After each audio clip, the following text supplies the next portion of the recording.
Olá pessoal, então mais um vídeo sobre religião e espiritualidade.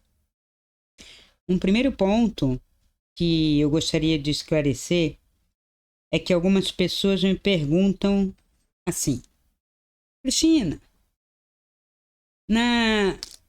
no seu curso de espiritualidade, primeiro que isso aqui não é um curso, né? Eu estou gravando vídeos para vocês, colocando ideias, tentando desconstruir o máximo essa caixinha, né? Gostaria até de fazer de uma outra forma. Estou pensando em como vou fazer essa desconstrução para mostrar em imagens para vocês o que ocorre verdadeiramente com a energia de vocês, com o mental de vocês, com as emoções e por que, né? Essa mesmice, essa repetição, essa prisão que não tem a ver nem com o fato de estar encarnado, né, vivendo essa experiência física nessa unidade carbônica, e também não tem a ver com castigo, com previsão, com determinação, mas tem muito a ver com o sistema que criaram, uma parte da humanidade que controla. Não podemos dizer que sempre controlou, porque não sabemos se são as mesmas pessoas, porque as pessoas morrem, renascem em outro lugar, né? Para a raiva de alguns, né? Eles não nascem no mesmo lugar, muitas vezes não nascem mesmo. Eles colocam também essa ideologia de que uma pessoa nasce no mesmo sistema o tempo todo, porque imagina, a família real não vai admitir que os seus descendentes podem vir de qualquer lugar. Certo? Então, assim, nasci pela primeira vez na família real, vou nascer eternamente na família real, porque sou de um sangue real. Mas se você é uma energia, criatura, e sendo uma energia, quem garante que você está nascendo na mesma família? Ainda que você possa até dizer, estou nascendo nobre, pode ser que seja naquele nobre decadente. Então, as pessoas inventam essas histórias porque querem, baseados em suas vaidades, no seu egoísmo, nas suas idiosincrasias, defendendo a ferro e fogo, não propriamente valores éticos ou espirituais, e sim valores pessoais, né? Então, muito da nossa história, de uns tempos para cá, né, principalmente depois que entrou a questão do capital, muito mais do que a questão da propriedade, porque antes havia as guerras por propriedade, né, para expandir o império. Mas para quê? Né, porque quando você expande sua terra, você tem que dar conta dela. E Roma sabia disso. E qualquer império sabe disso.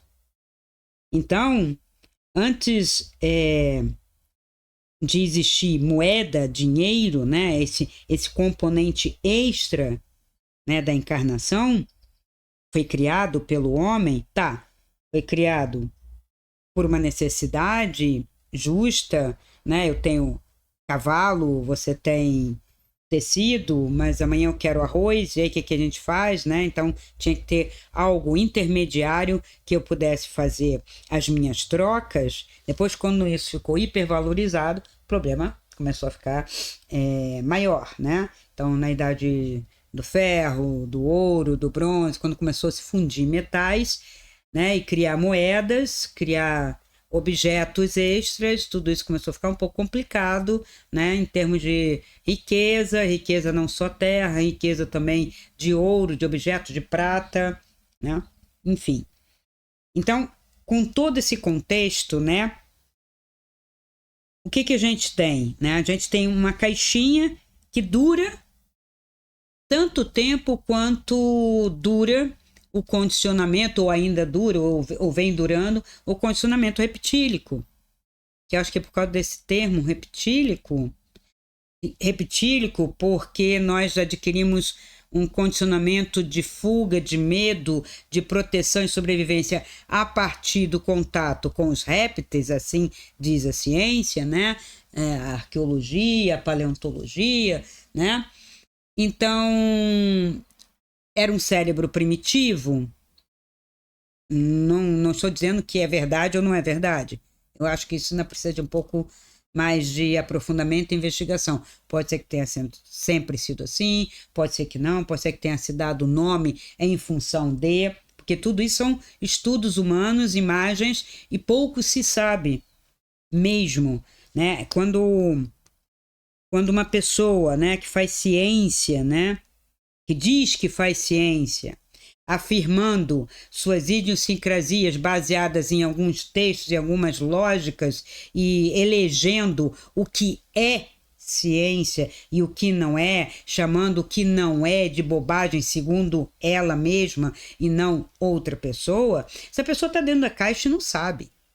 Essa pessoa está a serviço do sistema. Provavelmente já ganhou prêmios, já está com muito dinheiro, já teve convites para cá e para lá. E a vaidade das pessoas, o egoísmo com a vaidade das pessoas, essa sede de poder e principalmente de aparecer, independente de ser ou fazer algo com ética, faz com que nós estejamos repetindo cada vez mais esse mesmo sistema. Então, hoje você tem uma religião, todo mundo já sabe isso, no final do século XX, já se questionava uma série de coisas. Estou aqui com a Bíblia para fazer leitura que me pediram, né?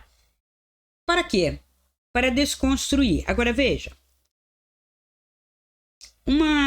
nós temos quanto tempo, né, desse condicionamento um pouco mais religioso nesse sentido, né? Não o religioso ligado à terra, né, mais amplo, que não tinha tanto cerceamento, né? Não havia uma ideologia no sentido de controlar, moldar, cercear. Eram valores da aldeia, valores da comunidade, valores né, das antigas nações, cidades-estados. Isso, né, conversava uma com a outra, tinha repressão, não tinha, você ia para lá, ia para cá. A história tinha muita mobilidade e muita diversidade, ainda que cada um vivesse a sua realidade. Isso sempre existiu. Então, no Ocidente estava acontecendo de uma maneira, e sim, as nações que estavam em toda a América, a Europa nem dava conta. De tudo que acontecia na África, a Europa nem dava conta. Muitas coisas do Oriente se sabia por mascates, por vendas, por viagens, mas não numa realidade como a gente tem hoje, né? Então tinha alguns contatos, mas assim, eu sou o centro da civilização, né, que se herdou da cultura greco-romana, depois das outras terem findado. Não podemos esquecer que houve uma grande cultura sumérica, né, os fenícios, houve a Pérsia com muita riqueza, com muita sabedoria, muito conceito, escrita tinha, maneiras de grafar e de fixar também, o Egito. Então, reduzir a história, né? Fazer toda uma redução, que hoje tem um processo de redução, não é de expansão, não é de informação, principalmente aqui. Eu fico louca da vida com as censuras que campeiam o tempo todo, mas assim, está muito mais do que estava antes. Por quê? Porque como hoje você tem a internet, você tem a imagem e você tem a rapidez da divulgação dessa imagem, dessa informação, o pessoal que quer controlar esse sistema que está sendo controlado por uma nata de pessoas, né, egoístas, vaidosas, sem ética, né, eles não suportam nenhum questionamento. Então, se você pega a história, vamos dizer, a história da propaganda, e vamos revelar como a mídia, marketing e mídia, né? Que tem gente que faz questão de dizer, não, Cristina, isso é marketing, não é mídia. Mídia e marketing é a mesma coisa, porque a mídia sempre esteve vendendo algo. Eu já disse que a mídia, nunca existiu mídia oficial. A mídia oficial de qualquer país, ninguém escuta, ninguém dá atenção. No Brasil, Hora do Brasil, que de uns tempos para cá também mente, né? Na beça, né? Então, que mídia é essa oficial? Não tem mídia oficial, né? Tem mídia particular, grandes grupos, grandes conglomerados. E a igreja está no meio. A igreja está dentro da política, a igreja está dentro da mídia, controlando o que se diz, está dentro da ciência, determinando o que pode e o que não pode. Ora, eu tenho aqui, né, um livro que todo mundo fala, esse livro é sagrado. Né? Sagrado para quem o considera sagrado. Esse é um livro histórico. Isso aqui é um documento histórico. Essa Bíblia é uma atualização em termos de tradução daquilo que foi compilado, reescrito, comentado durante séculos. Então, se tivesse havido uma revelação lá atrás para algum ser, algum indivíduo privilegiado, né, como eles dizem, os líderes, né, um Abraão, um Moisés, estou falando da Bíblia, né, pode ser até de outros, né, o próprio Maomé que diz que estava lá o anjo Gabriel e ele ditando, né, então, mesmo que seja, né, um fenômeno que a gente pode se levar em consideração, a maneira como isso foi passado, a maneira como foi escrito, reescrito, interpretado e traduzido, tem uma série de defeitos. Então, vamos ver. Se eu pego um livro desses aqui, tá? Spinoza, em que língua original foi escrito isso aqui? Será que para o português o tradutor deu conta de tudo?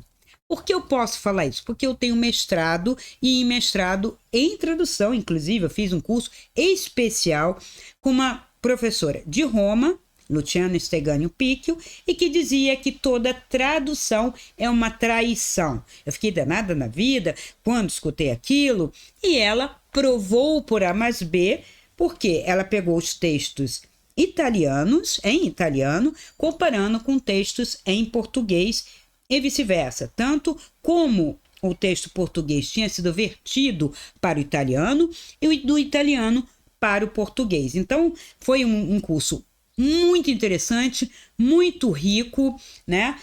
A minha monografia final foi a tradução de um texto italiano para o português, comentado, mostrando a possibilidade de fazer uma boa tradução com notas, etc., e a crítica da tradução de um texto, né, de Mário de Andrade, de uma literatura brasileira moderna, para o italiano, e eu olhei a tradução que tinha sido feita e fiz, então, um comentário crítico dessa tradução. Foi muito bom, e a partir desse curso que eu fiz no mestrado, eu fiquei muito curiosa.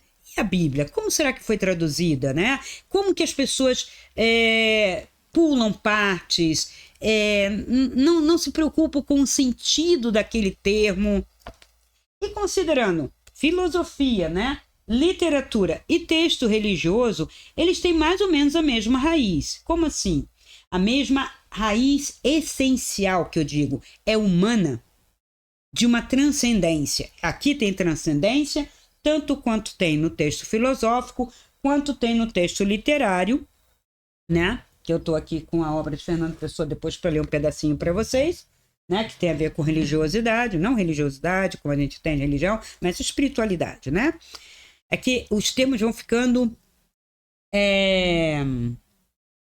viciados, né? Poluídos. Por quê? Hoje o sistema está vendendo espiritualidade. Então, eu estou criticando o conceito de religião, desconstruindo a caixinha, e eles estão aproveitando e já construindo uma caixinha chamada espiritualidade. E apontando, olha, aqui é a espiritualidade. Esta é a meditação para a espiritualidade. Este é o caminho para a espiritualidade. E não é. Não é. O caminho para a espiritualidade é o caminho que você vai fazer na prática. Tá? Escolas, hoje, muito poucas, né? Filosofias, algumas coisas, algumas pessoas te mostrando o início de um caminho, mas, sobretudo, questione internamente, verdadeiramente. Então, quando eu digo que o caminho da espiritualidade é um caminho verdadeiro e de verdade, por que verdadeiro? Porque é você quem faz, né? Sobre um conceito de verdade. Eu posso examinar a verdade existe? Sim. Realidade é uma coisa, verdade é outra. tá? A verdade existe sim, porque quando eu olho para mim, para esse texto, para essas coisas, eu sei de verdade o que cada um é. Mas eu tenho que ter esse critério, eu tenho que limpar muita coisa, esvaziar muita coisa, por isso que eu desconstruo os conceitos já torpes, viciados, né? Mutilados, né? Palavras que já deturparam o sentido. Então, tiro tudo isso para que você possa olhar, né? É como limpar a água, drenar aquilo para ver o fundo. Eu posso ver o fundo? Posso. Todo mundo ama entrar numa praia, numa lagoa, num rio, onde eu posso ver o fundo, né? Todo mundo gosta de água límpida, ninguém gosta de água turva, certo? Então, mesma coisa o seu interior. Então, vou dar um exemplo. Eu estou fazendo um questionamento, um caminho pela espiritualidade. Eu conheço, eu aceito, né, a ideia de reencarnação, de que a vida continua depois da morte e ainda volto. Aceito todo esse processo, aceito que a morte é apenas uma passagem. Quero falar com os meus entes queridos, busco às vezes lugares para encontrar, né? Será que eu consigo falar? Em que nível está? E que, aliás, eu já falei que isso não é adequado, mesmo que exista. Por quê? Porque a pessoa que passou, dependendo do tempo e como ela passou, ela está ou se tratando, ou se cuidando, ou aprendendo, num nível que você não alcança, vai incomodar. Então, tudo isto tem que ser desconstruído e se assumir verdadeiramente. E eu não posso fazer isso e ficar cultivando os mortos.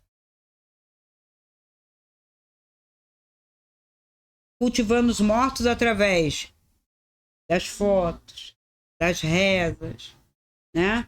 Cultivando com saudade, com dor, né? Minha avó, aí faço um altar de fotos, sendo velas ali. Sua avó já renasceu em outro lugar. Seu avô já está em outro lugar. E não é mais seu avô, nem é sua avó. Fizeram esse papel. Vocês fazem parte, todos nós fazemos parte de uma outra família, de uma outra instância, uma outra realidade, um outro conceito. Família também é um conceito que foi inventado de uns tempos para cá. Tá? Quando eu falo de uns tempos, eu estou considerando menos de 1000 anos, tá? Há uma preocupação, né? O conceito de família e de propriedade, ele foi um conceito criado, né? Foi cultivado. A propriedade é muito mais antiga que o conceito de família. Me desculpe os marxistas, mas é isso. A propriedade é um conceito que vem do Neolítico, né? E era defendido a ferro e fogo. A família já é outra coisa. Não tinha um conceito de família. Esse é um conceito que começou a ser colocado pela igreja, né? Primeira família, sagrada família. E esse termo sagrada família, ele também não foi na Idade Média. Na Idade Média não se tinha sagrada família, tá? A Idade Média tem vários momentos, né, diferentes, mas, sobretudo, de mexer no texto. E não foi só os cristãos que mexeram nos textos. Rabinos sempre mexeram em textos. Rabinos ou sábios sempre mexeram nos seus próprios textos. Então você tem a Torá tal, a Torá tal, a Torá tal, tem o Talmud assim, Talmud assado, a Cabala também. E não sei propriamente do Alcorão, mas tem as traduções e as alterações, adequações. Tá? Mas, espremendo, temos um sumo aqui de textos variados, né, de vários momentos históricos, com várias intenções, histórico, documental, contabilista, né? Muita coisa. Crônicas, são como os cronicões históricos, né? Então, é fato que ao escrever isso daqui, né? Isso é a primeira parte é uma cosmogonia, né? De um povo. Quantas cosmogonias nós temos? Diversas. A gente tem as cosmogonias dos índios do hemisfério norte, né, da América do Norte, envolvendo o Alasca, Canadá, Estados Unidos, e cada nação tem a sua, não é totalmente igual. Nós temos da América Central, né, através dos Incas, Maias, Aztecas, toda aquela civilização, né, que em astrologia depois eu vou explicar toda essa questão do calendário maia, dentro do que a gente consegue, porque a igreja passou a mão nos códices, né, Incas, Maias e Aztecas, nem tudo vira fogueira, algumas coisas que interessam se guarda para se manipular, né? Aí você fala, mas por quê? Porque o cara se acha. A pessoa se acha. Não adianta, isso é do ser humano. Tem seres humanos que têm ética, tem seres humanos que não têm. Infelizmente, a maioria está lá. Está ganhando dinheiro ou está numa situação de poder. Como político. O político hoje é uma figura dessa. O cara está interessado com a polis, né? Ou quando eu vejo pessoas que estão, né, voltadas para a espiritualidade, tentando fazer mais ou menos isso que eu estou fazendo, desconstruir, mas se deixa enganar. Como o espiritismo, né? Eu tenho que participar da política? Essa política, do jeito que é feita, nada a ver com a polis, nem com verdade, nem com ética, nem com coisa nenhuma. Tem a ver com o interesse pessoal. Eu vejo cada pessoa como um voto. Assim como o outro vê como um possível comprador, o político vê como um votante. Então não me interessa, né? Não me interessam os problemas, não me interessam realmente as questões, não me interessa você como ser, não me interessa. É isso.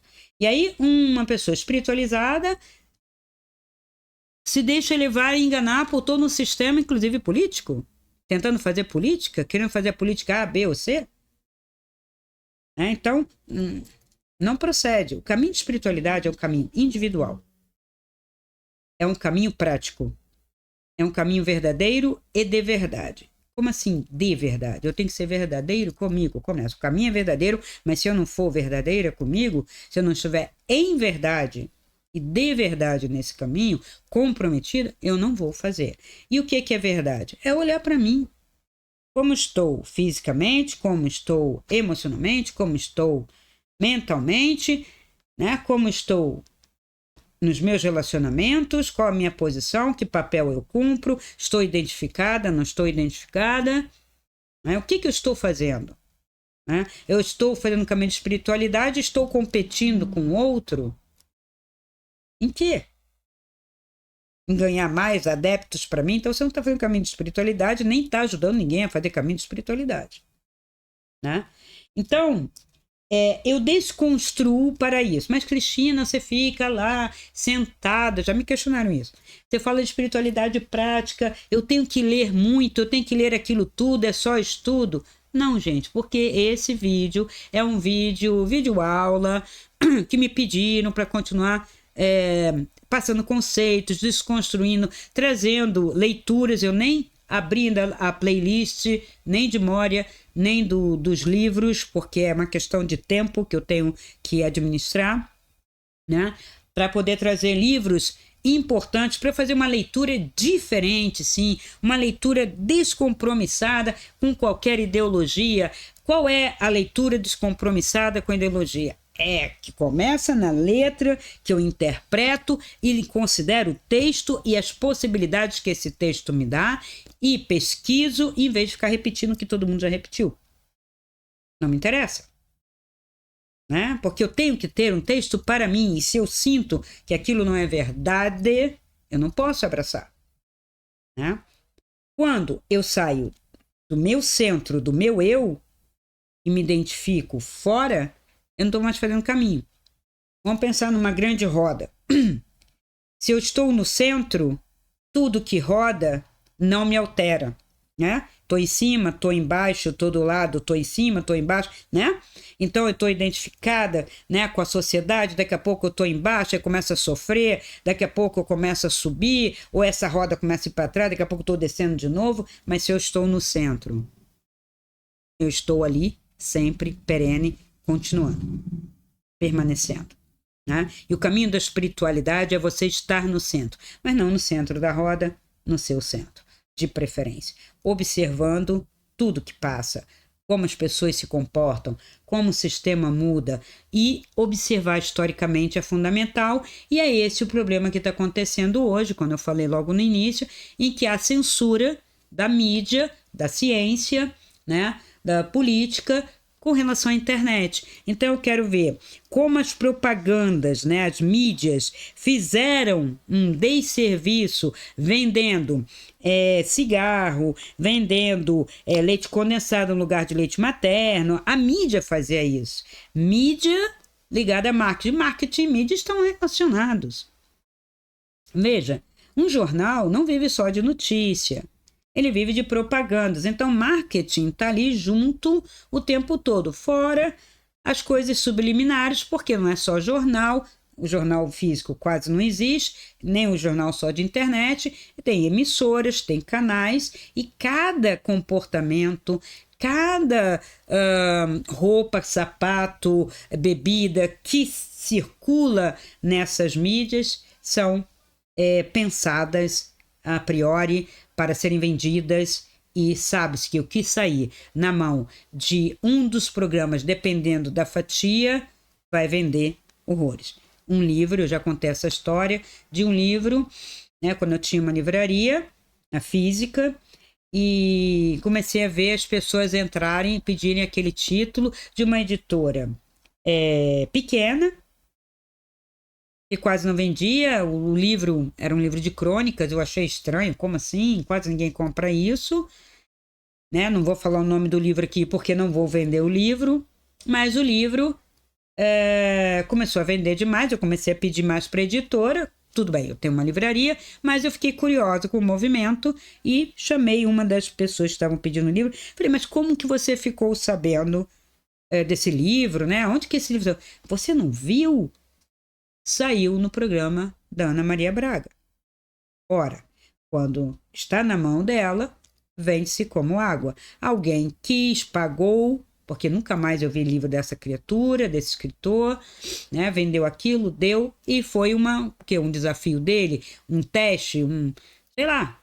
Ele fez, vendeu e acabou. Mas vendeu muito, vendeu tudo, toda a edição, vendeu uma quantidade muito grande, pelo Brasil afora. Não foi só a minha livraria. Minha livraria é pequena aqui no interior, mas estava vendendo a baldes nas saraivas da vida, na Livraria Cultura, etc., né? Pelos sites. Então, ele colocou no lugar certo. Mas foi feito propaganda? Não, não é propaganda. Por isso que eu digo, mídia e propaganda estão juntos. A propaganda que sai numa pseudo-reportagem, numa entrevista, é uma propaganda. Né? Foi uma entrevista, mas virou propaganda, e eles sabem disso. Tanto é que a pessoa colocou na mão certa. Para quê? Porque ela é a pessoa mais indicada para fazer a crítica e a aprovação ou não do livro? Não, claro que não. Né? É uma opinião, é um achismo de uma pessoa que está completamente desconectada de toda a literatura, no critério, né? Se fosse dentro de um café filosófico, de uma televisão, né? Um programa de uma universidade ligada à faculdade de letras, às análises e tal, e que estivesse fazendo, né? Como está em outros lugares, né? Na Europa, né? Livros, né? Vamos falar de livros. Esse livro foi lançado, esse livro, sem o critério de propaganda. Aí sim. Teria sido uma crítica, né? Ele venderia X, mas não como vendeu. Porque as pessoas que compraram provavelmente ou já deram ou já jogaram lá no sebo, etc. Aí você pode procurar o título no sebo, vai ter milhares e milhares e milhares e milhares, né? E muitos não lidos, quase novos, tá? Porque a pessoa compra por impulso porque estava lá no programa e para dizer... que comprou, mas compra esse livro, tanto quanto compra a blusa, o batom, o rímel, o cabelo, ou come a comida tal, tudo muito determinado e maquiado. E a religião tem essa proposta de moldar, de maquiar, e é vazio, mas é dogma, é ritual, é comportamento, é moldagem.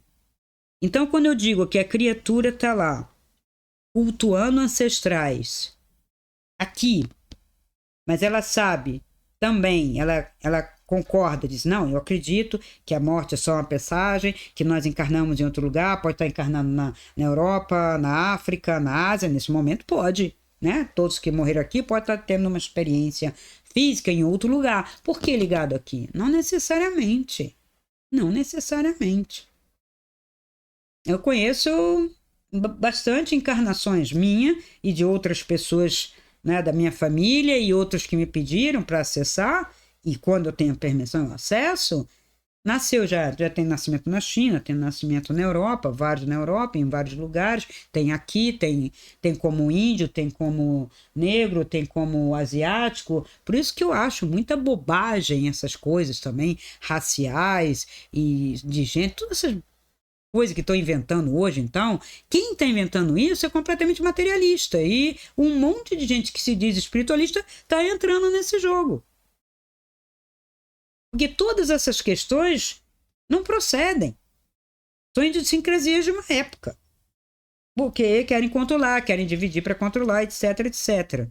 Até porque pessoas ligadas à espiritualidade ou à religião abraçar ideologias políticas materialistas é completamente incoerente, é contraditório, né? Então, a minha proposta, a minha filosofia de caminho não é da espiritualidade prática, não é ficar aqui sentada fazendo vocês lerem toda essa biblioteca. Pelo contrário, estou trazendo aqui esmiuçado o que é mais importante para até poupar tempo, é espiritualidade prática, só que pelo contexto aqui ainda não consegui articular, porque tem exercício respiratório, já falei, tem meditação, tem mantra, tem mexida no corpo. Eu não sou faixa preta de Aikido, espada e bastão à toa, porque faz parte. Ai, Cristina, então vou ter que fazer Aikido? Não obrigatoriamente. Você vai ter que se mexer. Pode fazer uma yoga, pode fazer um tai chi, pode fazer uma dança. Você tem que deslocar a energia pelo seu corpo. E tem outros exercícios específicos, e sim, meditações guiadas para você chegar num certo ponto, e depois outras meditações específicas. Ou seja, é um conjunto de ferramentas que vão sendo disponibilizadas para vocês, práticas, para vocês chegarem em algum lugar. Como? Através do conhecimento de si mesmo, consciência do que vocês são. Espiritualidade é prática. Eu sou X, né? Como estão os meus centros, ter consciência de cada centro e, essencialmente, da unidade carbônica diferenciada energeticamente de quem você é. É fundamental.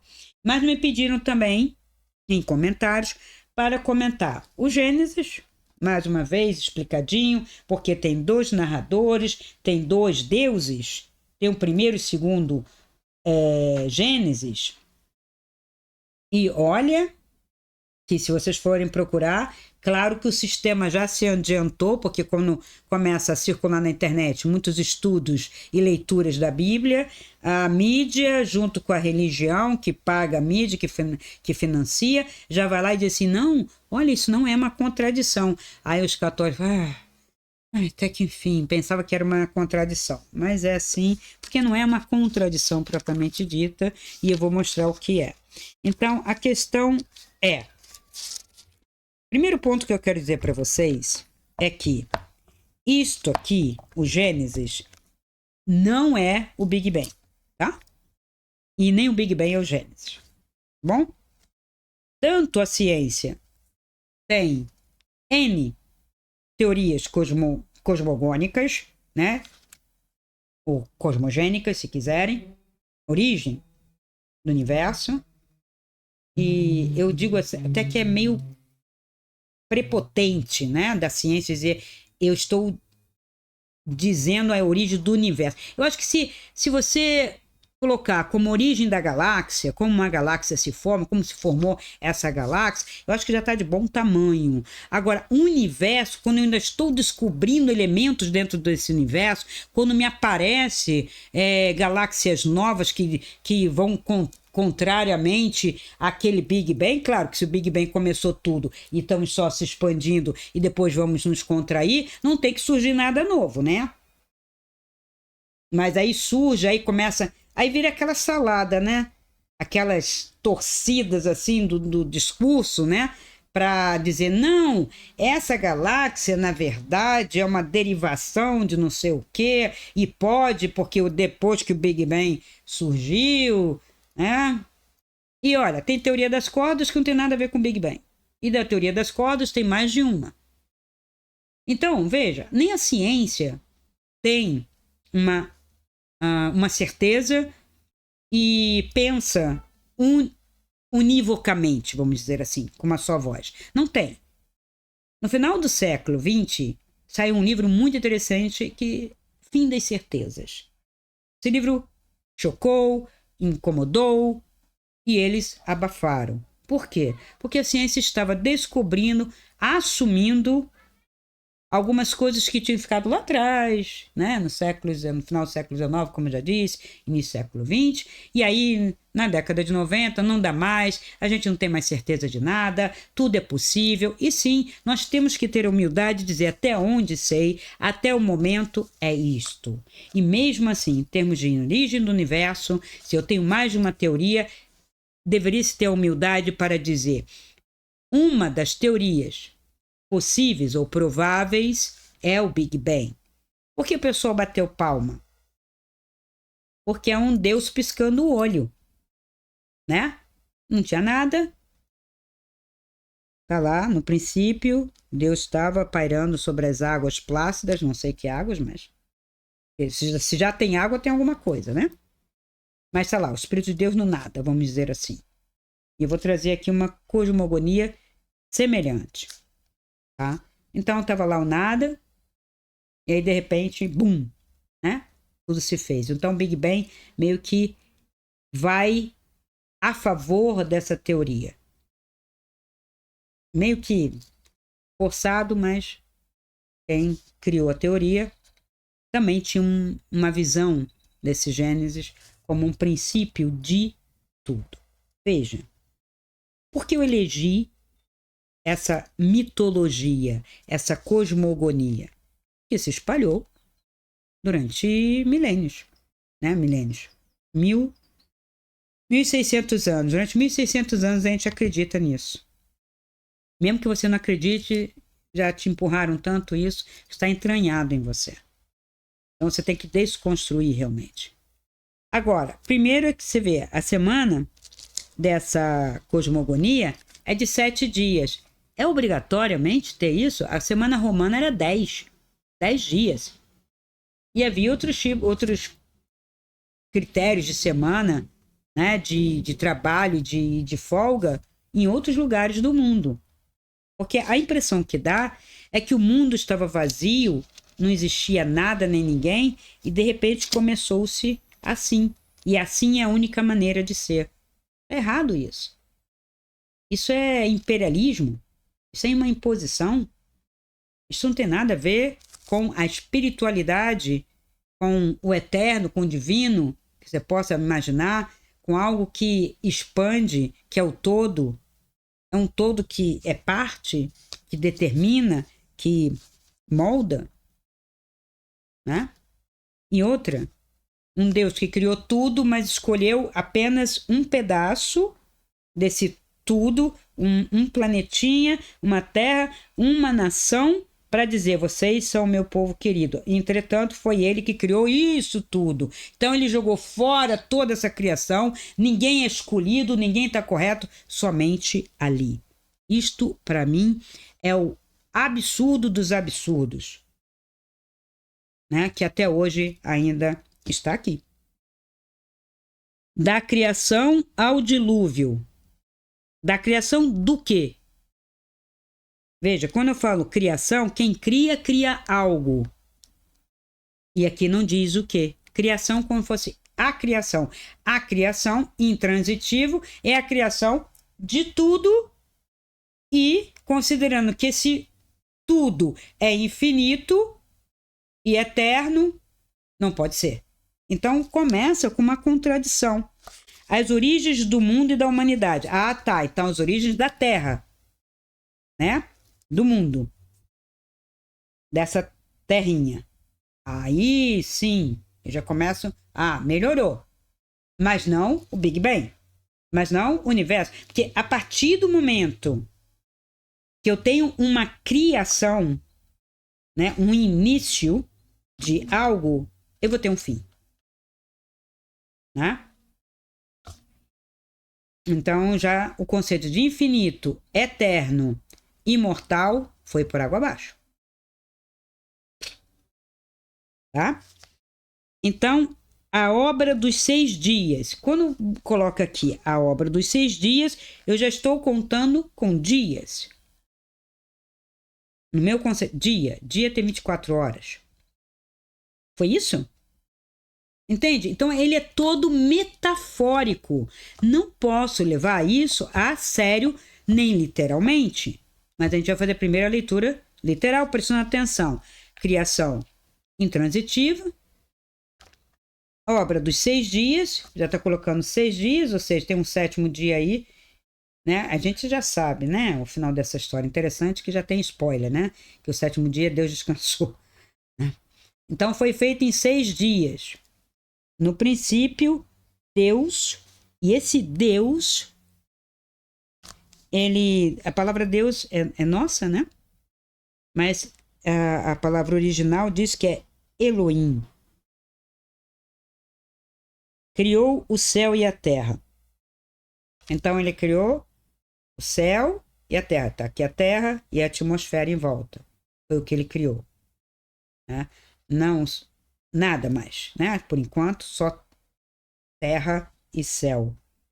Ora, a terra estava vazia e vaga. Ele fez só a bolinha. Não tem mais nada. Então, veja, isso tudo é muito metafórico. É como os mitos, né? De cosmogonia mesmo, de início, de origem. Os mitos de origem. Né? Os indígenas vão ter os seus, lá no Oriente vai ter os seus, né? No Médio Oriente vai ter os seus, cada lugar vai ter. E por que menosprezar todos e eleger um só? Né? Terra vazia e vaga. As trevas cobriam o abismo, e um sopro de Deus agitava a superfície das águas. Então, vamos ficar só nesse pedaço. Então, está começando a criação, e nessa criação que não tem nada, né? Terra vazia, vaga, tinha céu e terra, mas vazia, trevas, abismo, né? E um sopro de Deus agitava a superfície das águas. Então já tem água. Né? Estou olhando errado? Não, né? Então vamos lá. E Deus disse, estava tudo escuro, e Deus disse, haja luz. E houve luz. Deus viu que a luz era boa, e Deus separou a luz e as trevas. Ora, quando ele diz haja luz, e a luz aparece, não tinha que ter trevas. Como assim ele separou? A luz ilumina as trevas. Do que ele está falando? Uma luz que eu tenho que separar das trevas? Ou seja, se a luz fosse tomar todas as trevas, Deus foi lá e separou as trevas? Eu posso fazer essas perguntas desse texto? Posso. Tá? Não começa para eu se bloquear. Cristina, é um texto sagrado, você não pode fazer isso. Claro que posso. Estou lendo. Então ele já separou. Então tem que ter a luz e tem que ter as trevas. E Deus chamou a luz dia e as trevas noite. Então veja, esse é o primeiro dia da criação. Então ele tinha lá a terra, ele criou. E assim, eu não sei que dia que ele criou, porque ele criou primeiro a terra vazia e vaga. Esse dia não conta, esse é o dia 0. O primeiro dia, então, é esse outro. Está escrito aqui. Eu não estou inventando. Pode pegar sua Bíblia e ler. Houve uma tarde e uma manhã, primeiro dia. Então, no primeiro dia, ele criou a luz e separou ela das trevas. Mas já existia um dia 0, algo antes, que está escrito lá. No princípio, Deus criou o céu e a terra. tá? Então esse dia não conta. Quanto tempo levou, também não se diz. Depois, ele começou. Então tem uma obra de 6 dias, por isso que aqui, a obra dos 6 dias. Antes da obra dos 6 dias, já tinha aqui. Tá? E Deus disse, segundo dia, haja um firmamento no meio das águas e que ele separe as águas das águas. Então veja, tinha um céu e uma terra. E no segundo dia ele cria um firmamento. Então, que céu era aquele que existia em volta dessa terra? E que firmamento é esse agora no segundo dia? Que Deus fez, o firmamento que separou as águas que estão sob o firmamento das águas que estão acima do firmamento. Deus chamou o firmamento céu, mas céu já estava criado. Mas... Então, veja, nem nos primeiros parágrafos essa cosmogonia é suficientemente inteligente para me dar conta do que aconteceu. E se alguém alguma vez leu isso com coerência ou entendeu, hoje eu não consigo entender com toda a informação que tenho, porque percebo a contradição, é claro, ou esses termos aqui estão mal traduzidos. Só que eu vou lá e procuro e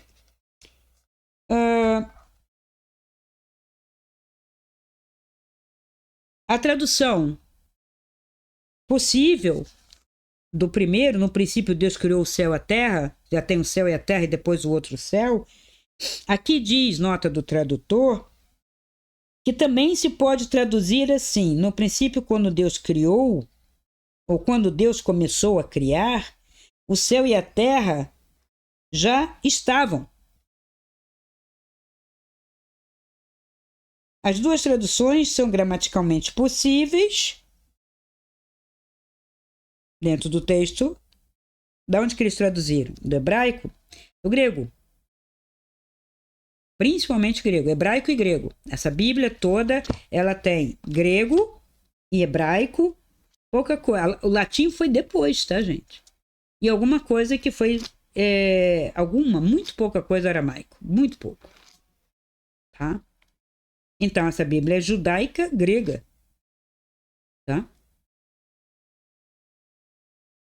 Porque a Grécia, ela dominava ali em cultura, em dialética, em estudo, em filosofia, que não era o forte do povo judeu, tá?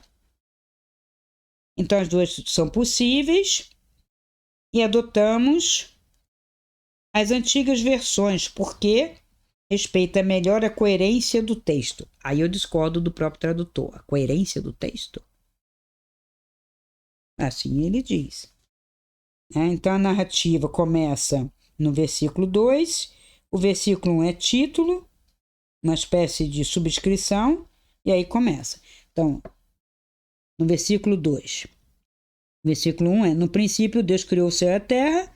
No versículo 2, ora, a terra estava vazia e vaga. Para mim, tanto faz que isso aqui seja subtítulo, isso aqui. A única coisa que eu deduzo é que nesse primeiro versículo aqui, do 1 até o 4, eu tenho o início de uma coisa já criada e depois, a partir do versículo 3 aqui, Deus disse, então haja luz, e aí veio o primeiro dia. Então, o primeiro dia não dá conta daquilo.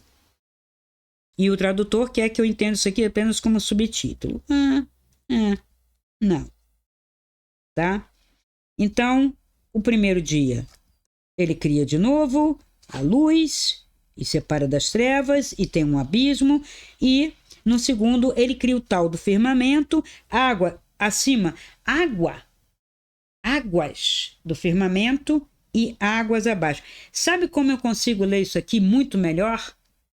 Quando eu começo a aplicar os conceitos da alquimia. Eu vou fazer, vou pensar se eu vou fazer isso, se vale a pena. Trazer para vocês uma leitura da alquimia disso aqui. Aí, alquimicamente, a gente consegue entender alguma coisa da criação. Muito bem. Continuando, Deus disse que as águas que estão sob o céu se reúnam num só lugar e que apareça o continente. E assim fez. Deus chamou o continente terra e a massa das águas mares, e viu que isso era bom. Daí ele vai continuando. Tudo isso no terceiro dia. O terceiro dia ele trabalhou a beça, tá? No segundo dia ele só fez essa separação das águas do firmamento das águas de baixo. Aí no terceiro dia ele vai fazer que as águas fiquem num só lugar, ou seja, os oceanos e os mares e as terras. Então ele vai fazer, né? Porque estava tudo misturado, né? Isso é uma metáfora, são imagens, porque se eu levar isso a sério, como o pessoal quer, como a formação, até cientista dizendo isso, que é o Big Bang, claro que não. O que vão dizer? Porque existia a Pangeia toda junta e as águas, mas as águas já estavam separadas da Terra. O ato de separar os continentes é algo que vem depois. Né? E aí, ainda no terceiro dia, que a terra verdeje de verdura, ervas que deem semente e árvores frutíferas que deem sobre a terra, segundo sua espécie, frutos contendo semente. Curioso essa especificidade, né? Que parece que tem frutos que não dão sementes. Parece que tem árvores que não... bom, árvores que não têm fruto a gente sabe que existe, né? Não são tantas assim, mas são, né? Mas todas produzem suas sementes, só não se reproduz, né? E há várias maneiras de se reproduzir também. E assim se fez, a terra produziu verdura, ervas que dão somente segundo sua espécie, como se houvesse uma bagunça de espécies, né? Árvores que dão segundo sua espécie frutos, com sua semente. Então, são dois tipos de árvore. Árvores segundo a sua espécie e árvores que dão segundo a sua espécie frutos contendo semente. Né? Tem uma separação aí. E aí é o terceiro dia. Então, ele encheu essa terra que ele separou, né, os continentes, e foi colocando as verduras, foi colocando vegetais. Veja, quando a gente fizer a leitura alquímica, vocês vão ver que essa metáfora, essas imagens, vão fazer muito mais sentido do que a gente achar que isso foi o Big Bang. Tá? Isso é uma alquimia da criação, é uma metáfora. E a gente vai ver os elementos do fogo, da terra, do ar e da água nesse processo. Tá? E aí vamos para o quarto dia. E Deus disse que haja luzeiros no firmamento do céu. Havia luz, que foi separada das trevas de noite. E aí ele vai criar luzeiros. Tá, e como essa luz ocorre separada das trevas? Como ocorre esse dia separada dessa noite? Se ele está criando agora luzeiros, né? Para separar o dia da noite. Já estava separado. Então, por isso que eu digo, gente, isso é metáfora. Aqui tem muito de outra leitura possível, se for possível. Né? Tem coisas que é retórica. É maneira mitológica de contar. E que eles sirvam de sinais, tanto para festas quanto para os dias e os anos. Deus estava preocupado com as festas. Viu que interessante? Ele queria que a gente fizesse festas. Então, quem diz que Deus não gosta de festa, nem gosta de brincadeira, nem de música, nem de sorriso, não leu a Bíblia, não leu Gênesis. Então, ele colocou as luzes no céu para que de noite a gente fizesse festa. Está aqui. E para servir de sinais, as estrelas, né? Para o navegador. Está perdido, ou caminhante, ou caçador, né? Os peregrinos. Então, as estrelas são sinais. E muito mais, né? Aí agora eu vou dizer, esperto ele, né? A astrologia está aí. São sinais. Eu consigo ler uma série de coisas, né? E tanto para as festas, quanto para os dias e os anos.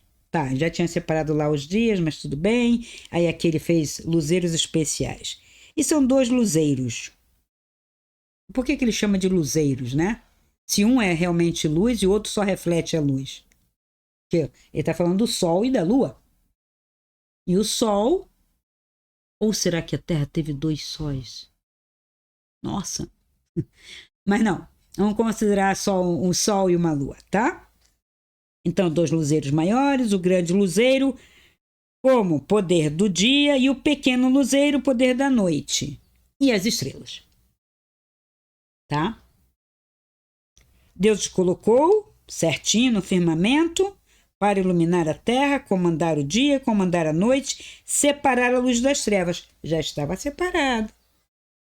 Ele separou de novo de outro modo. Certo? E Deus viu que era bom, e esse então é o 4º dia. Então, no 4º dia, a gente tem o Sol, a Lua, que é o astro que reflete a luz do Sol, uma luz fria, nem tanto, porque lua cheia é um pouquinho mais interessante, mais quentinha de noite. E tem as estrelas, tudo para a gente fazer festa, tá? E no 5º dia, fervilhem as águas, um fervilhar de seres vivos. Aí tem uma coisa de fogo, né? Porque como que eu vou fervilhar as águas? Então ele fez um calor intenso, é daí que o pessoal diz que nós viemos daquela sopa, né? Deve ter sido desta ideia que Darwin tira, né? A ideia, né? da criação através da evolução de tudo, estava dentro dos mares e saiu tudo fervilhando as águas, um fervilhar de seres vivos. E aí, as aves voam acima da terra, sob o firmamento. E assim se fez. Tem muita ave que não voa, né? Tem muita ave que só caminha pela terra, né? A gente sabe disso, né? Tá. Metáfora, gente. Metáforas. Deus criou as grandes serpentes do mar. Depois o pessoal diz que o monstro do Lago Ness não existe. É uma criação divina. Deus criou grandes serpentes do mar. E todos os seres vivos que rastejam. Olha, aqui estão os seres vivos que rastejam. Na criação, a cobra, serpente, já rastejava. Por isso não procede aquilo que depois as pessoas querem. Cristina, vai ler Adão e Eva, serpente, vou. Vamos ver se dá tempo hoje ainda. Tá? Então, criou as serpentes, os animais que rastejam e que fervilham. Novamente, né? Ele mexeu lá. Primeiro sai as aves, os répteis, né? E aí... E que fervilhem as águas segundo a sua espécie, e aves segundo a sua espécie. Deus abençoou tudo isto, sede fecundos, multiplicai-vos, enchei a água dos mares, e que as aves multipliquem sobre o céu. 5º dia. Então, ele fez peixes de todas as espécies, serpentes, répteis e aves. Nada de mamíferos. Nada de quadrúpedes. Tá? Aqui estão as aves. E a gente vai entender alquimicamente por quê. O que é isso? Esse texto faz muito mais sentido se eu coloco a alquimia aqui, porque esse texto está em português, isso deveria ser fantástico em grego ou hebraico, eu não tenho aqui o original. Hebraico eu não leio, grego até daria para ler, mas eu não tenho. Então é o 5º dia. E estamos chegando no último, 6º dia. E Deus disse que a terra produza seres vivos segundo sua espécie. Então, as aves, os peixes, serpentes e répteis saíram da água, mas a terra produziu animais domésticos, feras, répteis também, outros répteis. Talvez aqueles sejam anfíbios e as serpentes, para ele não era réptil. E agora os répteis. Para ele, o que está escrevendo, o eloísta, narrador que considera a criação desse Elohim. Tá? Então Deus fez as feras, segundo sua espécie, os animais domésticos. Ele fez os domésticos. Mas na história a gente sabe que foi o homem que domesticou.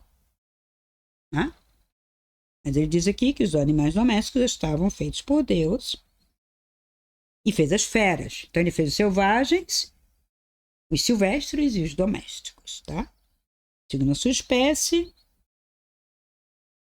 os répteis do solo, tudo foi feito da terra. E Deus viu que isso era bom. E Deus disse, aqui que é interessante, façamos o homem a nossa imagem e semelhança. Tá. Aí Deus entra no plural. No momento de criar o homem. Tudo Deus fez sozinho. E haja, faça-se, agora façamos. E as pessoas dizem que é um plural de modéstia. Não, não é um plural de modéstia, porque ele seria modesto ao criar o homem. Aí tem outra explicação também, não só através da alquimia, mas através de um conhecimento mais profundo, gnóstico, se a gente for pegar a biblioteca de Nag Hammadi. Muito bem, façamos o homem à nossa imagem. Isso até hoje dá polêmica entre judeus, católicos, protestantes, pentecostais, todo esse mundo. O pessoal se bate porque se eu tenho um Deus único, eu não posso ter deuses. Mas a gente vai ver na Bíblia, em outros momentos, em que esse Deus, né, que vai vir aqui depois, que é o segundo Gênesis, que é o Javé, que aqui é o Eloísta, depois vem o Javista, dentro do Gênesis, tá?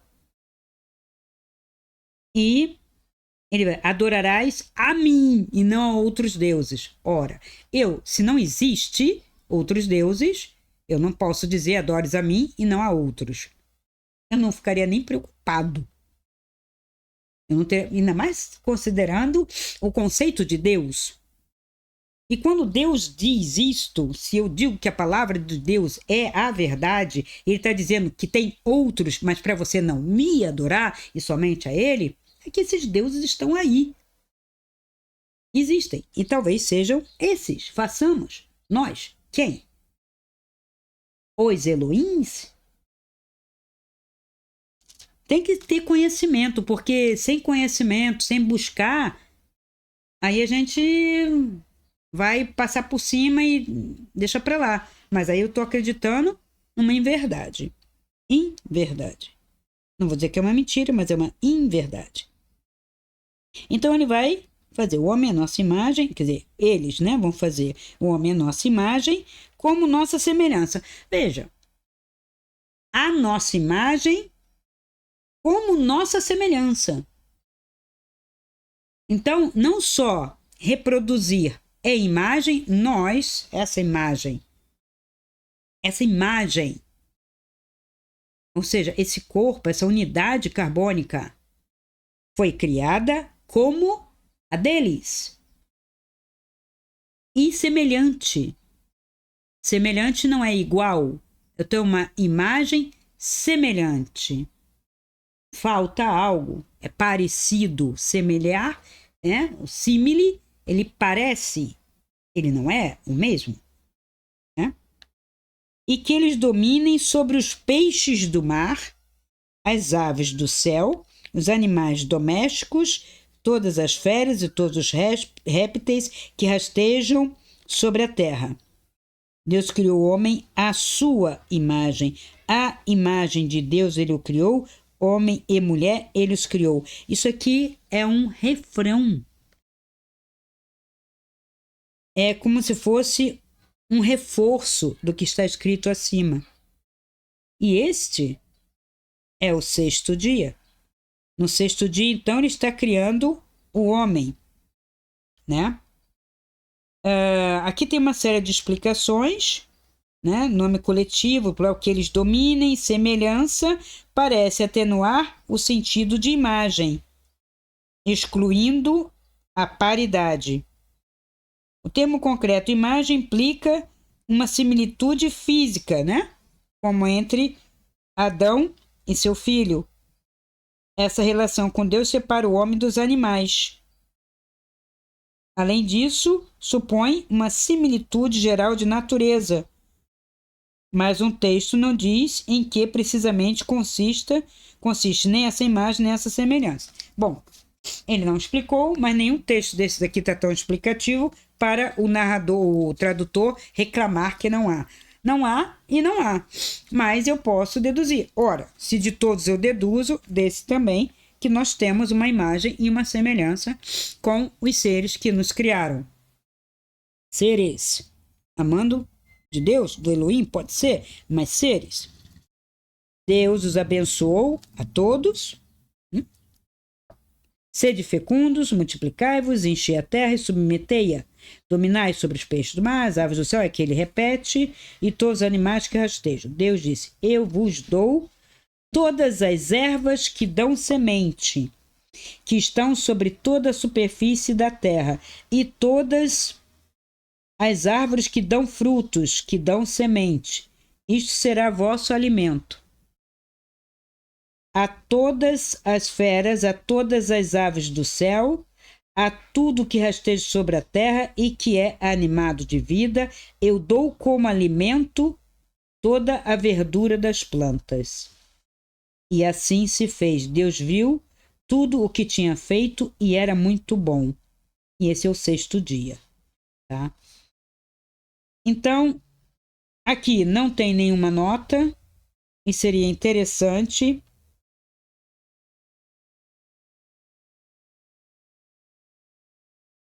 E ele diz que os animais seriam todos vegetarianos. Todos. Mas por que só os animais? Também o homem. Nesse parágrafo aqui, ele dá as árvores que dão semente, que dão frutos, tal, para o homem, que seja seu vosso alimento, assim também a todas as feras, a todas as aves, a tudo que rasteja sobre a terra e que é animado de vida, eu dou como alimento toda a verdura das plantas. Ou seja, é como se não houvesse nenhuma espécie de animal come animal, todos seriam herbívoros, vegetarianos nesse mundo. Ele aqui só se refere, né, à nota do tradutor, uma espécie de idade de ouro na qual o homem e animais viveriam em paz, alimentando-se mutuamente de plantas, né? E só isso que ele comenta. Teria muita coisa que poderia se explorar aqui.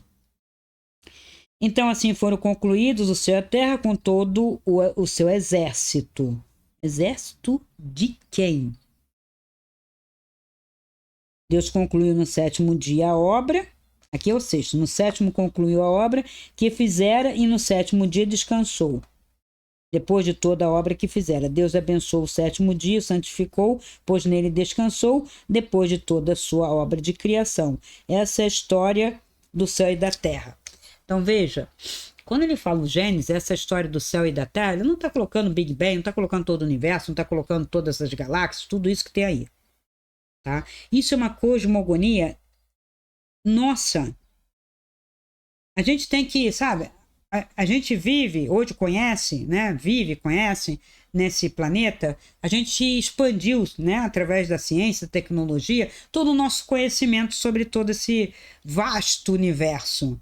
Mas isso não quer dizer que esse textinho aqui, que o ser humano escreveu, né, pode ter 5.000 anos, isso não é nada diante desse universo, nem das eras que eu falo para vocês, que eu vou falar em astrologia, as eras, que cada conjunto de eras são 25.560 anos, né?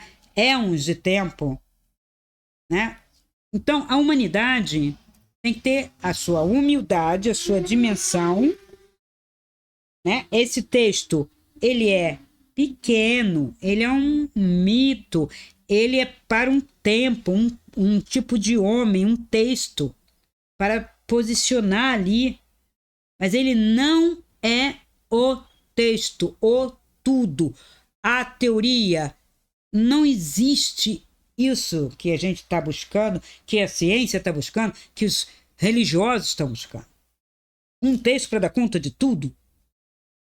Não dá conta nem do que está acontecendo. Isso aqui não dá conta. Naquele momento, Deus dava. Mas eu vou trazer para vocês aqui, ó, Um texto também.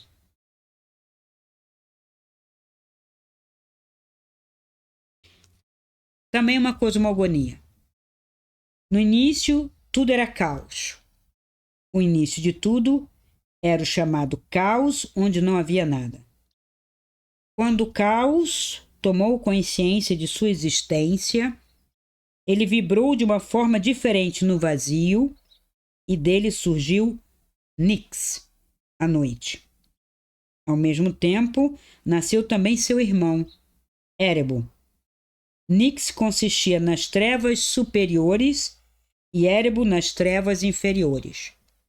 Então, tem uma similaridade de superiores, né? Firmamento, águas superiores, inferiores, né? Trevas superiores, inferiores. Então, veja, as cosmogonias, elas têm semelhanças de construção. É vamos dizer, um estilo literário para dar conta de um mito que inaugura um tempo, né? Para marcar alguma coisa.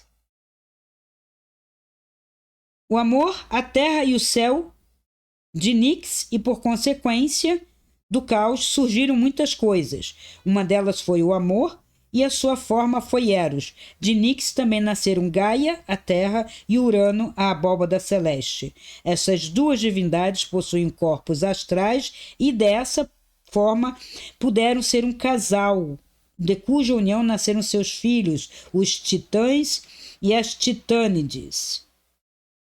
Ao todo eram 12 os filhos de Gaia e Urano. Os titãs eram Oceano, Crio, Ceus, Hipérion, Jápito e Cronos. As titânides, Teia, Reia, Temis, Mnemosina, Febe e Tétis. Cada um deles deu forma a um elemento de nosso planeta, sendo todos muito antigos e poderosos. Gaia e Urano, que seria o pai e a mãe, o masculino e o feminino, e a gente vai ver aqui, depois também tem, né? E tem também uma mitologia muito interessante, semelhante com essa que é da Islândia, né? Que eu vou trazer aqui para vocês também, para a gente ver que há diversas cosmogonias e não podemos eleger apenas uma, porque os seres humanos de cada lugar têm o direito de criar a sua própria cosmogonia e entender a criação da Terra e do universo da sua maneira. Né? Da mesma maneira que várias teorias científicas sobre o início. Por que o Big Bang? Por que não a teoria das cordas? Por que não outras? Supercordas, 13 supercordas, 10 supercordas? Por quê? Por que a gente eleger uma apenas? Porque isso é eleger. E por que não conjugar? Por que não fazer uma síntese? Então aqui, muito interessante, né? Gaia e Urano tiveram também outros filhos, além desses 12. E esses, diferentes dos primeiros, não eram tão belos e bem vistos. Eram os cíclopes e os gigantes de 100 braços. Então, veja, porque fica feio, mas tem algumas coisas de gigantes aqui também. E quando a gente vai ver numa cosmogonia lá na Índia, entre os Vedas, também tem gigantes. Na China também tem. Será que não houveram gigantes? Porque aqueles répteis estão gigantes? Será que não? Porque a gente não achou osso. Sabe-se lá se tinha? Se eram vertebrados? Ou se é outro tipo de criação? Então para com isso, né? Aí vem a revolta de Cronos. Onde que entrou o Cronos aí? Cronos é filho de Gaia e Urano. Urano não queria proximidade com seus filhos, por isso os confinou nas entranhas de Gaia, com a ajuda de sua mãe, o titã mais novo, Cronos. Então, Gaia e Cronos conseguiram se opor à tirania do pai. Gaia criou uma foice para Cronos, com ela conseguir acabar com o reinado de Urano. Então, aqui também tem toda uma significação. Isso são textos literários, metafóricos, cosmogônicos. Isto não é científico nem referencial, como também a ciência que se faz, ela tende a algo um pouco mais referencial, só que um referencial tão complexo e vasto que ela não dá conta. Não temos linguagem para isso. Sempre vai ser uma redução. Aliás, característica do Logos aqui. Tá? Esse texto é mitologia grega. Tá? Depois eu trago outras cosmogonias para vocês. E o que é interessante? A segunda mulher. Porque aqui a mulher está feita igual ao homem, no mesmo quesito, vão procriar, vão administrar todo esse paraíso, essa terra. Aí entra um outro momento. A formação do homem e da mulher. Aí você fala, ué, que história é essa? Já não estava?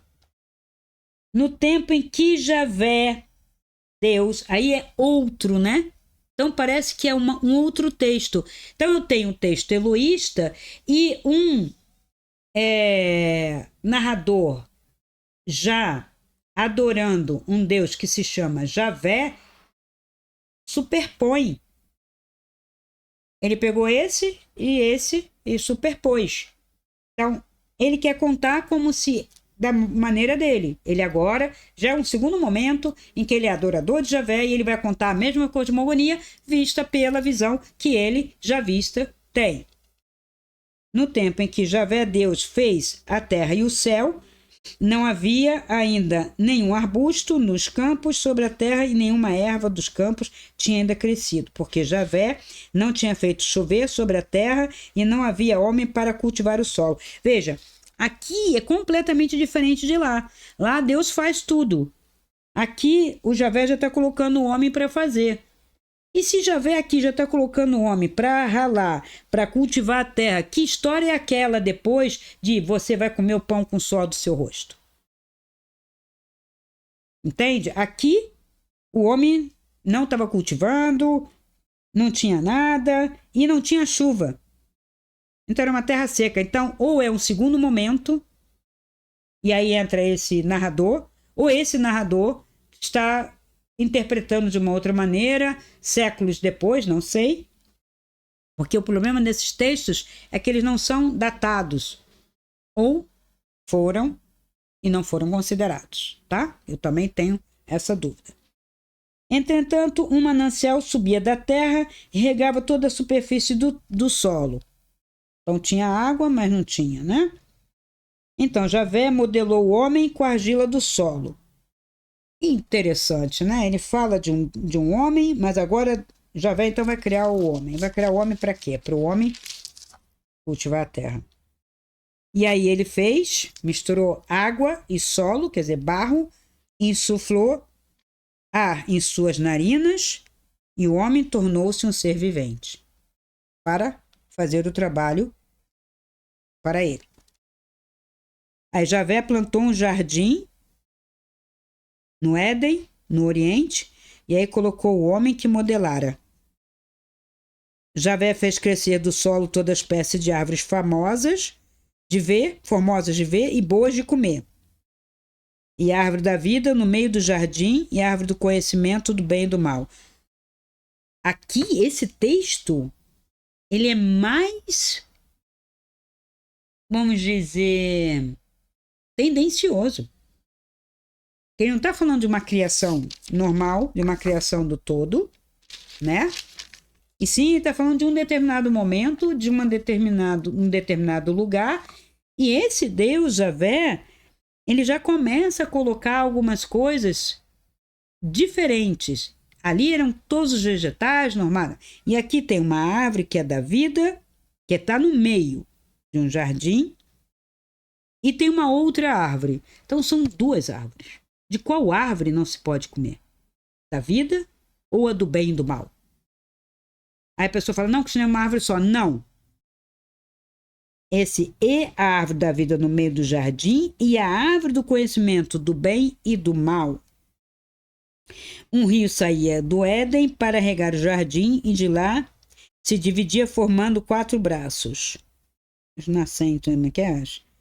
Os vertentes. O primeiro chama-se Pison, rodeia toda a terra de Évila, onde há ouro. É puro ouro dessa terra, na qual encontram bidélio e a pedra de ônix. O segundo rio chama-se Geon, rodeia a terra de Cuxi. O terceiro rio se chama Tigre. Isso aqui é bem de um povo, uma nação, não é uma criação. Ele está nomeando locais e nomes de rios, né? O terceiro rio se chama Tigre, que todo mundo identifica lá, o Tigre Eufrates, corre pelo oriente da Síria.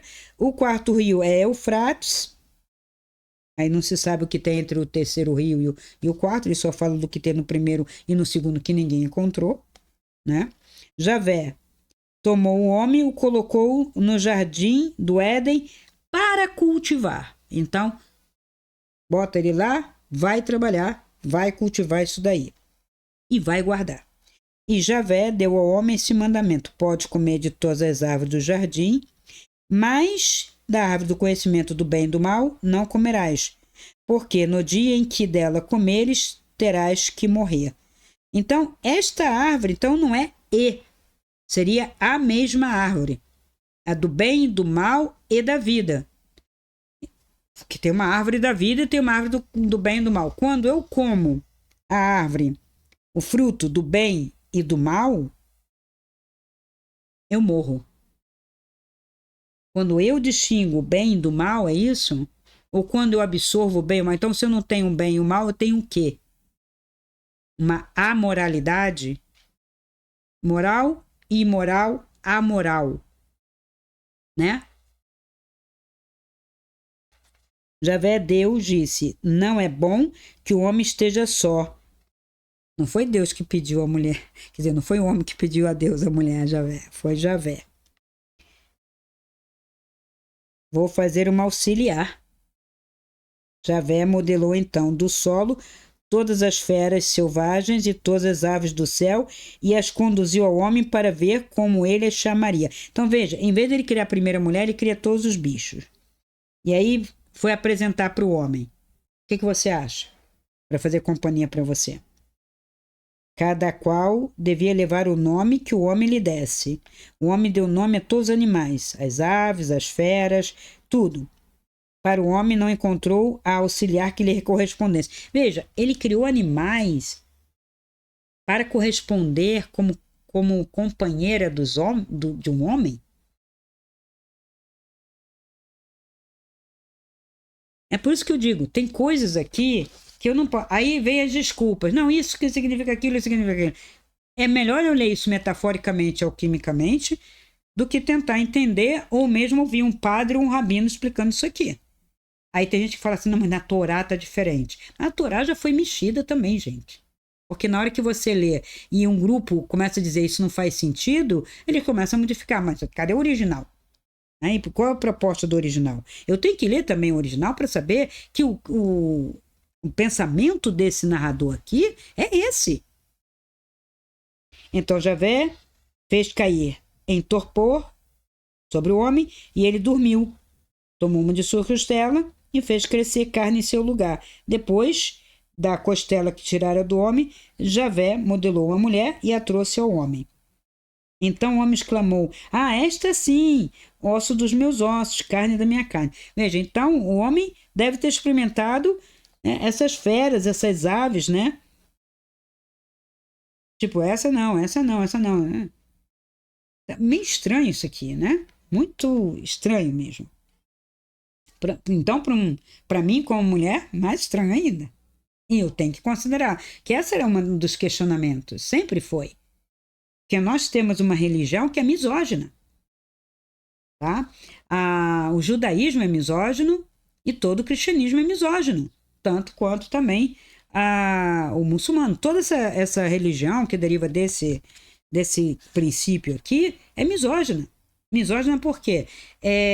Descarta a mulher e a mulher está sob o domínio do homem, embora vários momentos aqui não, mas por causa deste texto, deste exclusivo, desse javista, que não se sabe quem é, né? Ela será chamada mulher porque foi tirada do homem. Aqui, em hebraico, faz até um pouco mais de sentido em termos de letras e aqueles jogos cabalísticos que eles fazem. Então aqui eu teria que aplicar a cabala para ler. Então não é um texto para se considerar assim e sair repetindo e fazendo, sabe, tábula rasa. Por isso um homem deixa seu pai e sua mãe, se une à sua mulher e eles se tornam uma só carne. Ora, os dois estavam nus, o homem e sua mulher, e não se envergonhavam. Quer dizer, aí vem uma série de outras coisas, tem todo um texto, né, uma continuação já vista, que vai falar desse Adão e Eva, a maçã e a serpente, tá? Que é o castigo. Aí vem um relato do paraíso, o que aconteceu, comeu da tal árvore, e a gente vai explorar isso um pouco depois, tá? Então, por que, né, respondendo algumas perguntas todas de uma vez, né? Se esse texto do Gênesis, o primeiro e o segundo, se contradizem, sim, se contradizem, são dois narradores, se são dois deuses, bom, Deus é uma criação humana, nesse sentido, de palavra, de logos, de um Deus assim, assado, seja com o nome Javé, seja com o nome Elohim. Isso é nós tentando entender, porque Deus é silêncio. Deus, né, essa palavra Deus, o eterno, divino, todo, tal, né, o caos, o nome, não importa, esse silêncio, né? Isso tudo, essa energia, essa consciência, mesmo que eu diga que é uma consciência, que é uma energia, que é o caos, que é o tal, que é o todo, ainda assim são termos para falar de algo que não pode ser nomeado. Por que não pode ser nomeado? Ele não pode ser classificado, determinado, justamente por abranger tudo e todos. Então, se é geral e total, universal, não é parte. Famosa discussão medieval entre os universais e os particulares. Há palavras universais que eu não consigo definir, estreitar, e é apenas um termo: vida, tempo, Deus, caos, luz. São só termos. É difícil falar de, tentar definir. A própria palavra energia, o conceito de energia é tão amplo, tem tantas definições, que eu não consigo dar conta aqui, na lógica, pelo logos, pela nomenclatura. Mas então, Cristina, eu não posso adotar qualquer uma? Cuidado. É preferível deixar em aberto, não adotar uma, colocar 3, 4, eu sempre coloco sinônimos para que eu não estreite algo que é vasto. E é exatamente isso que eu vou ler aqui para vocês. E Fernando Pessoa tinha toda uma experiência mística, poeta, fantástico com seus heterônimos. Por que seus heterônimos, né? Porque ele percebeu que sendo um não dava conta disso tudo que ele queria dar conta, né? E ele tinha uma espiritualidade prática através do verbo, através da poesia. E Além Deus é um dos poemas que eu mais li e estudei, tem uma monografia sobre ele, que é de uma profundidade que todas as vezes que leio e releio, eu consigo perceber mais e fazer ecoar dentro de mim uma percepção, um sentimento que toca, né? Que tangencia esse todo, tanto quanto é possível. A partir daqui, essa realidade para nós, né? Então, em Além Deus, o primeiro poema, Abismo. Olho o Tejo e de tal arte que me esquece olhar olhando. E súbito isto me bate, de encontro ao devaneando. O que é ser rio e correr? O que é estalo eu a ver? Sinto de repente pouco, vácuo, o momento, o lugar. Tudo de repente é oco, mesmo o meu estar a pensar. Tudo, eu e o mundo em redor fica mais que exterior. Perde tudo o ser, ficar, e do pensar se me some. Fico sem poder ligar ser, ideia, alma de nome, a mim, à terra e aos céus. E súbito encontro Deus. Esse poema tem uma dimensão extraordinária. E somente quando você alcança um pouquinho essa dimensão através da meditação, de um silenciar, de um observar, é que você pode dizer só. Porque ele já disse tudo aqui.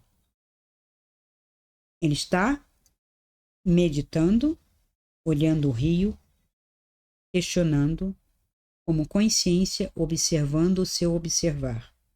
Essa é a espiritualidade prática. Esse é o caminho que eu estou apresentando para vocês. Consciência. Observe-se. Observe-se observando. Esteja presente. Então, ele começa a sentir pouco, né? Aquilo diminui, vácuo, o momento, o lugar. Tudo de repente é oco. Então, por que oco? Esvazia-se de todo o conteúdo.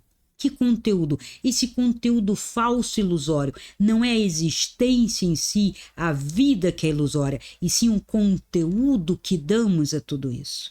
As palavras, as explicações, e brigamos por isso. Os ruídos, as narrativas. Esvazia. Observa e você esvazia. Tudo de repente é oco. Mesmo o meu estar a pensar, ele esvaziou tudo. Eu e o mundo em redor fica mais que exterior. Tudo vai para fora. Ele está interiorizado com uma consciência e ao mesmo tempo observando. Ele não fecha os olhos e viaja para dentro. Não é uma droga em que me faz viajar para dentro. É eu olhando para o mundo, me esvaziando de toda palavra, todo conteúdo. Eu observo, eu olhando o mundo, eu sem mais nada na mente, a não ser a observação do rio e a consciência. Perde tudo o ser, ficar, e do pensar se me some. Fico sem poder ligar, não tem ligação, né? É o vazio, não tem explicações, não tem justificativas. Ser, ideia, alma de nome. A minha terra e os céus. Então, nem ele, nem toda a terra, nem os céus, nem tudo isso. Não tem, não dá para ligar o ser, a essência em si, com a alma disso tudo e o nome. Nada disso faz sentido. É como se, de repente, tudo se estilhaçasse. E fica só o vácuo, o oco, o observar. E súbito encontro Deus. E ele continua. Passou, fora de quando, de porquê e de passando. Ele está falando do tempo aqui. Passou. Turbilhão de ignorado, sem ser turbilhonado. Vasto por fora do vasto, sem ser que assim se assombra. O universo é o seu rasto. Deus é a sua sombra.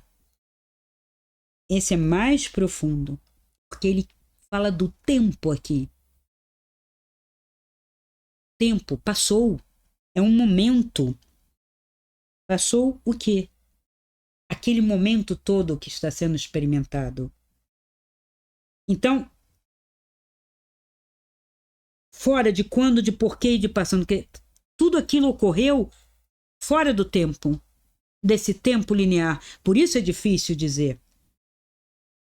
Turbilhão de ignorado. Por quê? É um turbilhão, é um momento, é uma epifania, é o samadhi. ou chama de, quem quiser.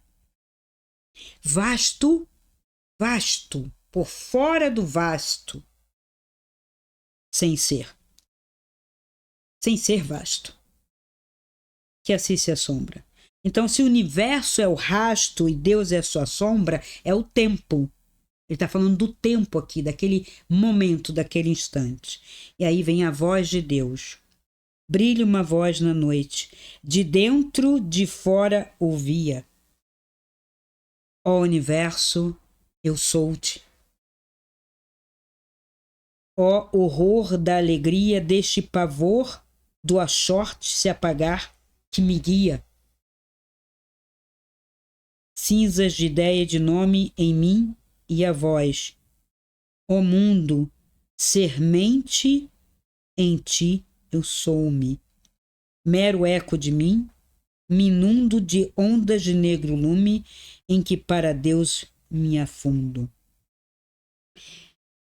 Nesse voz de Deus, dá para entender melhor quando você lê a voz do silêncio, porque Fernando Pessoa traduziu a voz do silêncio, e depois os outros textos, alguns outros textos que eram veiculados pela teosofia, e ele se maravilhou, ele ficou, tem cartas dele para Sá Carneiro e para o editor dele. Ele estava assombrado, maravilhado com toda aquela descoberta que deu origem a esse conjunto de poemas, que se chama Além Deus, e é um conjunto de 5 poemas. Tá? Eu continuo depois, vou parando por aqui, porque tem bastante informação para vocês considerarem, questionarem, meditarem, e a gente volta num outro Religião e Espiritualidade, continuando um pouco mais, também com Fernando Pessoa, e lendo então a questão dessa mulher e dessa Eva, maçã e a serpente. Por que a maçã? Eu vou falar também um segredo sobre a maçã, que tem a ver com alquimia e terapia floral. Tá? Então, muito obrigado pela atenção e até o próximo vídeo. Se esse vídeo ressoa com você, dê o seu like, comente, faça sua pergunta e compartilhe. Assim poderemos alcançar um número maior de pessoas e ajudar o canal a crescer. Essa luz é para todos nós. Ajude-nos a iluminar essa rede.